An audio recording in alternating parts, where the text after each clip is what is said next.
Taigi, brangioji, iššūkis jau prasidėjo ir kviečiu tave taip pat prisijungti. Aš galiu tai ir netgi lengvai, nors iššūkį pavadinau pasikelk savo vibracijas. Bet gimė ir toliau tęstinumas. Į kur tu eini, ko tu taip trokšti, ko tu dabar norėti. Arba tau tai gaunasi, sunkiai, su pastrigimu, arba visai nesigauna. Tai junkis į grupę, kur jau prasidėjo iššūkis, kur jau moteris gavo pirmąją praktiką ir jau šiandieną ją atlikinėja. Taigi ir tu prisijunk prie grupės iššūkis, pasikelk savo vibracijas. Taip jinai ir vadinasi. Jeigu esi atsiverk gausiai grupės narė, tai tau net nereikės patvirtimo, tu jau iš karto papulsi į grupę ir iškelk savo iššūkį.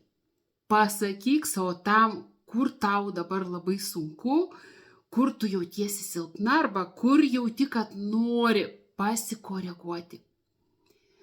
Aš galiu tai ir netgi lengvai. Taigi laukiu tavęs šioje grupėje prie pirmosios savaitės iššūkio ir galbūt tu netgi gausi pakvietimą sudalyvauti ir antros savaitės iššūkyje, kur rezultatai bus dar didesni, dar stipresni. Taigi sakau, iki.